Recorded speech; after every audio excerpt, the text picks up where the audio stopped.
สบายดีพ่อแม่พี่น้องทุกคนเนาะป้าตอนนี้เขาอยู่ปากซองนะทุกคนบรรยากาศป้าแบบระยะประมาณ10 เมตรนี่แนมเพนกันเลยนะน้ำหมอกลงทุกคนฝนตกพายุเขามันจากเบียดเบิ่งดิผู้น้ำหมอกบรรยากาศอันนี้ในกล้องสื่อแล้วปกตินี่คันแนมเดือดตาเปล่าแนมบ่เห็นกันเลยนี่เบิ่งดิผู้เป็นแบบคือแบบคือในหนังผีบ้านผีสิงเลยนะนี่ตอนนี้เขาเดินทางมาปากซองนะทุกคนเรามาส่งนิตาเพราะว่าสิเดินทางไปสามเหลี่ยมทองคำมืออื่นก็เลยมาส่งนิตาไว้อยู่นี่เพราะว่าเพิ่นมาอยู่ก็ไม่เฒ่าอยู่นี่มีแต่วันด่าไปเนาะนี่จากว่านิตากับข้าของพาเฮียนอีสังตอนนี้ก็มาบ้านพ่อเฒ่าโอ้ไออึ่งมากขนาดได้คลิปมาชวนพ่อเฒ่ามีโก้มักสมมอป้ามักสมมอโคตรร้ายเลยว่ะป้ามันยังเบะอย่าหาลายอยากหลักไก่เนี่ยพวกเบะนี่มองแบบน้ำหมอกขนาดนะคือเก่านะทุกคนเนาะมานี่แมนหลักขาเป็ดพระเถาเมื่อไปได้น้ำหมอกตกเช็ดไก่น้อยเช็ดบึงที่หมอกทุกคนพวกน้ำหมอกตกตลอดนะบรรยากาศอยู่นี่หนาวตลอดปีฝนตกเกือบตลอดปีพวกหมอกอะโวคาโดกับพวกไงในทั้งหลังกระบอกกาแฟอีช่างกระเต็มอยู่แล้วนี่บรรยากาศหนาวสิโอ้ยมีถากันเลยนี่หมากกาแฟนี่อันนี้หลังบ้านคือหมักนาวกับพวกไงนี่บอกเขาไปเวะบอกเขาไปถากสิจัดกัดเจ้าฮะมีถากด้วยนี่ไม่ใช่เบิ่งถากเลยมีใครเคยเห็นถากบ่ไปหนาวหลายคนนี่ตกนะเอาไปแล้วเสือแค่ย่ามากเหรอบอกแล้วโอ้ปากซองเนาะปากซองนี่คือหนาวตลอดปีเลยคนเดินหนาวตลอดนะกลางคืนนี่อยู่ไม่ได้เลยแหละบรรยากาศอย่างนี้เพราะจากว่าติดลบอยู่แล้วเจเดือนก็อยู่เนาะเจเดือนกับลูกแต่ว่าสะพนอยู่มาเลเซียปกติสะพนก็อยู่นี่กูหมอกนี่สวนผักสวนไก่มีตาที่มาอยู่นี่อากาศกันหนาวโพดที่เขาเสร็จ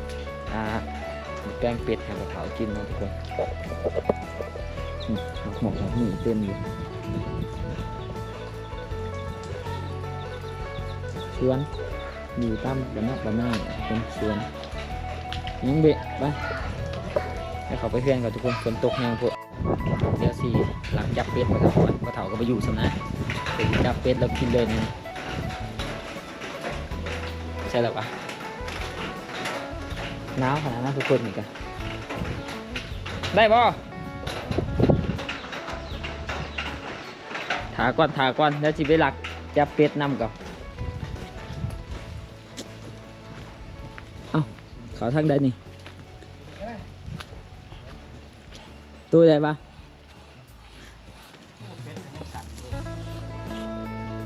ตัวใหญ่สิบหยาบเลยปะมักเวะเอ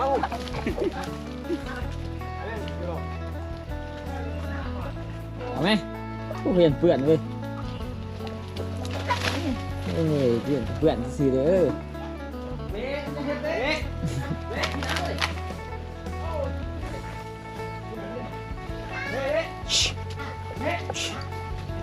เลยเด็กรอดบักเบะโคมเรา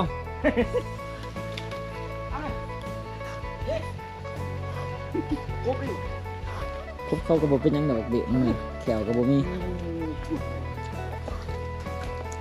เด็กรอดเนี่ยเป็ดบึงที่ทุกคนฮะมีถากวะใช่ว่าคอยอยากเห็นมันนี่มันคือประจับวะเบื้องที่ทุกคนคือหมักหลอกหมักเด่นนี่ทิมในสื่อๆเนี่ยก็จนเป็นนะพอมีอุดมสมบูรณ์อะโวคาโดนี่หล่นทิมแล้วจนว่าเก็บเมื่อไหมเอาไปเห็ดยังกระไรวะสัตว์บางทีอะโวคาโดเพราะว่ามันลาย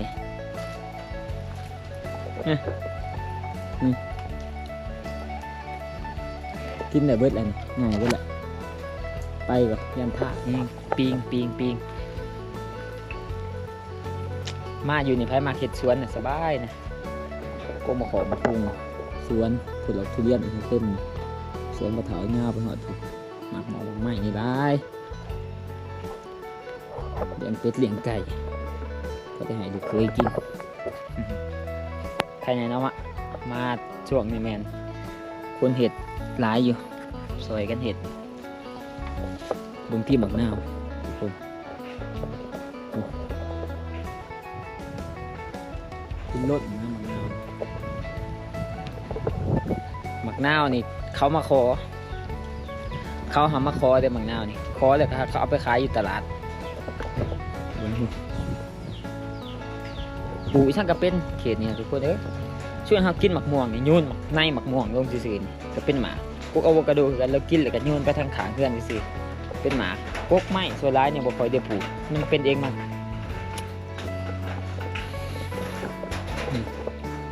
ทางนี้เบิ้งนี่คือว่าม่วนเนี่ยมันเป็นแบบซุ่มซื่นตลอดแต่ว่าปกติเรามันหนาวใช่ไหมที่เราทุกคนน้ำหมอกลงหรือว่า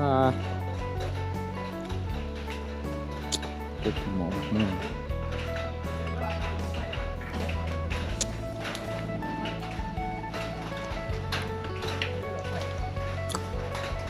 ไปเดี๋ยวเราสิไปครัวเป็ดก่อนนะบัดนี้ฝนกันเงียบเลยอีก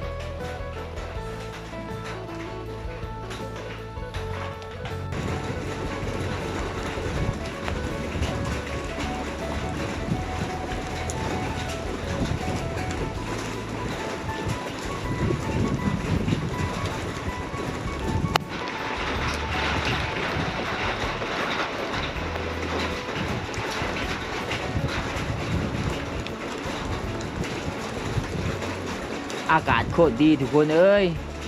มันต่างจากบรรยากาศที่อยู่ในเมืองนะเวลาเราสูดอากาศหายใจนะแบบว่ามันโล่งดีนะมันโล่งแล้วก็แบบมันแบบบ่หายใจฝืดต่างจากการอยู่ในเมืองเนาะนะบรรยากาศโคตรดีเลยแบบเหมาะสำหรับการนอนเหมาะสำหรับการนอนและการพักผ่อนสำหรับใครที่มักมาพักผ่อนบรรยากาศแบบนี้เนาะแนะนำเลยปักซองเนาะมีรีสอร์ทอีสังให้พักให้อยู่นี่เดี๋ยวขอสิพาทุกคนมาย่างบนบรรยากาศอ้อมๆแถวบ้านกระเถากันเนาะก็สุดสายตาแนมออกไปเนี่ยบ่เห็นยังเลยเด้อทุกคนเบิ่งแนมออกไปเนี่ยบ่ได้เห็นยังเลยนี่แต่ว่าบรรยากาศอยู่ในกล้องนี่ก็คือว่าแนมเห็นแต่ว่าในความจริงในสายตาเฮานี่มันหมอกมันลงได้เห็นเหรอบ่เห็นยังเลยแต่ว่าอยู่ในกล้องนี่จะเห็นแต่ว่าสายตาตัวจริงเฮานี่มันจะเป็นน้ำหมอกเวทเถื่อนนี่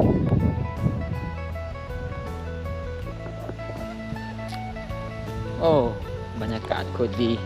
สูดอากาศเข้าไปนี่ต่างจากอยู่ลาวเลยนะต่างจากอยู่ในเมือง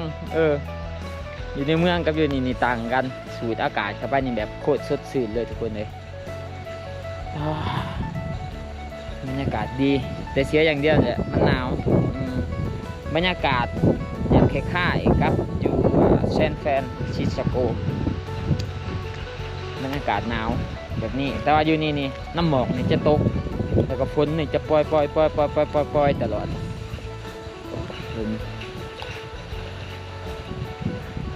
บรรยากาศตอนขี่รถขึ้นมานะ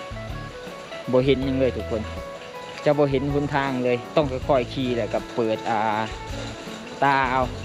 ไม่สบายได้พอฝนมันตกแห้งกับน้ำหมอกลงตอนนี้ประตูกำลังเห็ด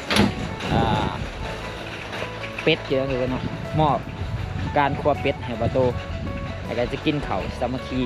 แล้วก็จะลงเมื่อวันนี้มื้ออื่นก็เดินทางแหละเบิ่งดอกไม้อุดมสมบูรณ์ขนาดดอกอีสังกระป๋องกาแฟเต็มนี่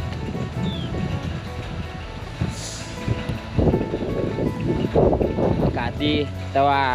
คันให้คอยเลือกอยู่นี่เขาอยู่ไม่ได้นะทุกคนปากซองอากาศมันหนาว ยามหนาวนี่ประมาณ1-2-3 องศาถ้ายามร้อนก็ร้อนแท้ๆก็ประมาณ28 องศาแต่ว่าบ้านเฮานี่ก็ร้อนคนนี้ก็หนาวแฮงเดี๋ยวสิไปเกียมกินข้าวก็ไปเผาในเผาเลยแบบทรงนิต้าไว้อยู่นี่เนาะแล้วก็กลับ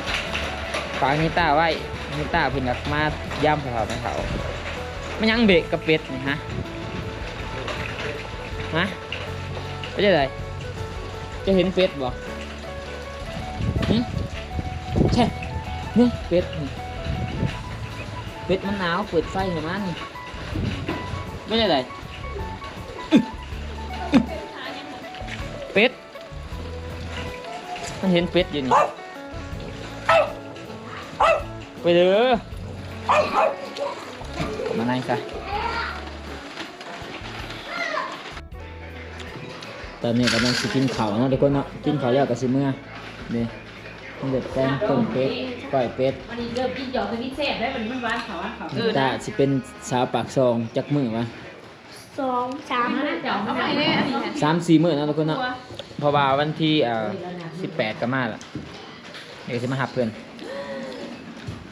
ให้ประเทิงมาขาก็ได้ประเทิงคิวไงก็บอกว่าเราเป็นมันมีด่านเดี๋ยวกินข้าวกันนะทุกคนเนาะถ้าอยากเบิ่งคลิปตอนขั้นตอนการเฮ็ดไปเบิ่งคลิปบอกโตเด้อทุกคนเดี๋ยวสิกินข้าวก่อนบัดนี้เจอกันอยู่ปากเซ่พุ่นแหละนี่ตอนนี้กำลังกลับนะทุกคนแต่ว่าบ่เห็นเหี้ยหยังเลยผู้ว้าวขนาดไฟตัดหมอกได้นี่บ่เห็นทางเลยมันมืดแฮงนี่เขาเห็ดเส้นกลางย้อนนี่สิเนี่ยเขาขี่ไว้ยังไงยันไปตำรถทางหลังบางทีรถทางหลังมันบ่มีอันนั้นบางทีรถทางหลังมันบ่มีไฟนะเจอกันอยู่เฮือนเลยทุกคนมันปล่อยขี่ไปทางมันออกเอง